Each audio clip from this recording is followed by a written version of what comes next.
It will track parallel to the west coast of Florida today with strong wind gusts and heavy rain, along with the potential for isolated tornadoes. It will make landfall along Florida west coast tomorrow morning. It's important that Floridians don't focus on the cone.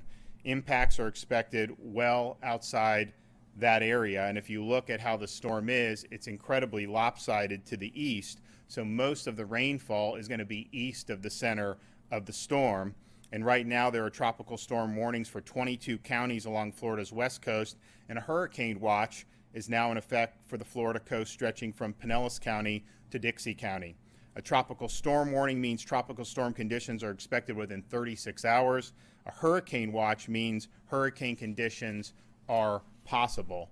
Now, storm surge will be a concern. There's a storm surge warning in effect for 12 counties between Taylor and Lee on the Gulf Coast, and that obviously may impact some folks who live in those low-lying areas.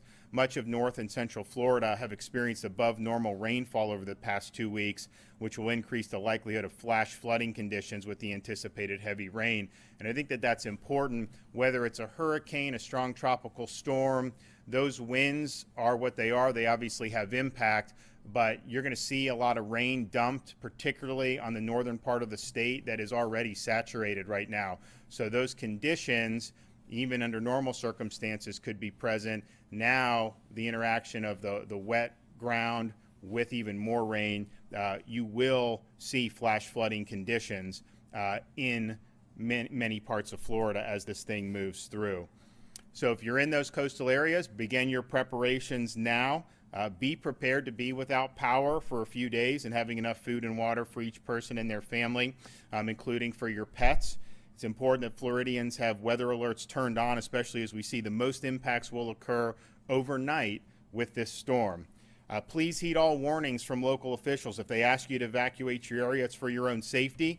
Counties will open shelters if they issue evacuations. Now, we don't anticipate any widespread evacuations as a result of this storm at this point. It pretty much has been focused on people who are power dependent or who have special needs. There could be targeted low-lying areas in some of those counties, and so what we would just tell people is heed the warnings. If those orders are issued or if those orders are recommended, please heed the call on that. But again, in terms of any type of widespread evacuation, we don't anticipate that will be something that's necessary. As you are preparing for the storm, if you're going to mess around with your trees, just make sure that you take precautions for your own safety. Use the proper tools and materials. We see every year, we see incidents result either pre or post storm for people who are cutting down trees. And of course, if you do lose power and decide to use a generator, please make sure to use it appropriately. The exhaust must go to open air and not inside your home, not inside your garage, and also not inside under an open window. Sometimes people will put it right out their window, have the window open with the power cords running, and the exhaust comes into the house.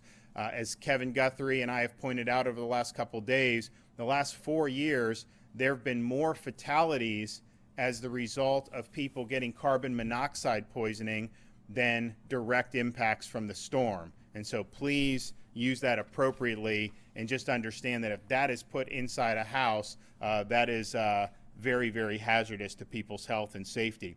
So the state is well equipped to handle the storm. We have the state emergency response team working around the clock. We are going to increase the readiness to a level 1. We normally wouldn't do that for a tropical storm, but given the part of the state that this is likely to impact the most of those counties are fiscally constrained counties, and so Kevin Guthrie and his team are going to provide additional support for those fiscally constrained counties. Please monitor your local weather service for updates and begin your storm preparations. We're appreciative of everyone here who's snapped right into shape to be able to deal with this after having dealt with, of course, the Surfside building collapse and after having over a year where they were in emergency posture to deal with the coronavirus pandemic. I'm going to let the state DEM director, Kevin Guthrie, say a few things. Thank you, Governor. Thank you for your leadership on this. Again, our hearts are out, go out to Surfside, and our prayers for the continued response there. We do have a microcosm of the state emergency response team still downrange in Surfside, helping them out. I obviously came back last night with the governor to get ready for this event, but we arrived to an already activated EOC. And these individuals, the men and women of the state emergency response team, I cannot say enough about them. They are professionals at what they do. They are the best in the world, and they have been carrying on for well over 480 days now straight. The only thing that I would add to the governor's comments here is I did, when I got back yesterday from Surfside, I had personal phone calls with each and every county EM director that are underneath a watch or a warning, and asked them if there was any needs that they had. Only a handful of counties actually requested some stuff, from a truckload of water to a handful of personnel to help augment their very small programs. So we are filling those requests today. They will arrive prior to landfall.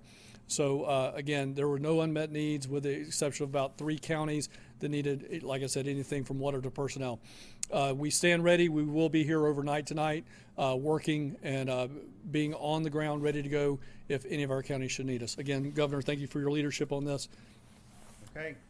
Do you have any questions? All right. Well, we'll have, yeah. You earlier mentioned 6,000 utility workers. Yeah. National Guard also being posted anywhere, or? Yes, sir.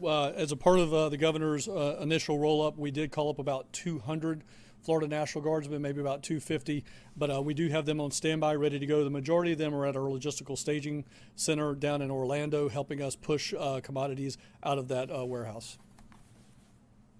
We'll have another update. The 11 a.m. advisory for the National Hurricane Service, if they are going to make changes to the track. We don't anticipate any major changes being made, but I do think, and again, the impacts are going to be far to the east of the actual eye of the storm, but we are in a situation where they're looking at Levy County, Citrus County, Dixie County area as landfall. But if it does wobble one way or another, I mean, that obviously would impact that. So we may see an update in the track at the 11 a.m., and then we'll obviously have a 5 p.m. advisory as well. So we'll continue to provide updates as we go. Thanks.